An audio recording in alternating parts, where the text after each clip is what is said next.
و انسان ته خو یو څه فکر پکار دی چې رب څه ته پیدا کړي څه یې کار دی الله پاک موږ عبادت ته پیدا کړي زموږ دنیا کې داسې ژوند لکه د مړي هم د آخرت د ګټې پاته زما او ستا هم عبادت ته د ملا ماته زما او ستا او د دا مړي نو څه فرق دی د عقبا ګټه چې نه کړو د هغه مرګ دی پام مو نسته چې موږ دلته مسافر یو د 5 ورځو دپاره مهاجر یو د ټول عمر کور مو بل ځای دی ستنېږو یا جنت یا به دوزخ لره ورلوېږو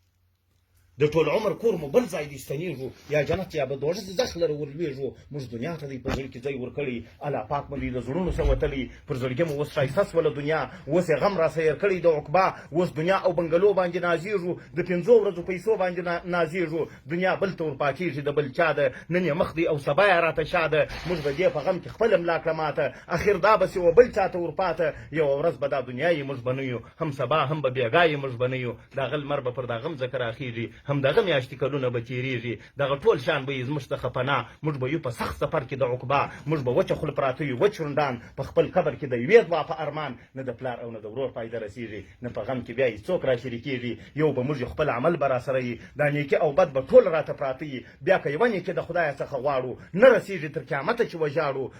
دنیا کش د آخرت دی مومنانو آخرت کې عزت ډېر دی د نیکانو د جنت ټکټ پر دې دنیا کاټېږي هلته بیا یوه نیکي نه پیدا کېږي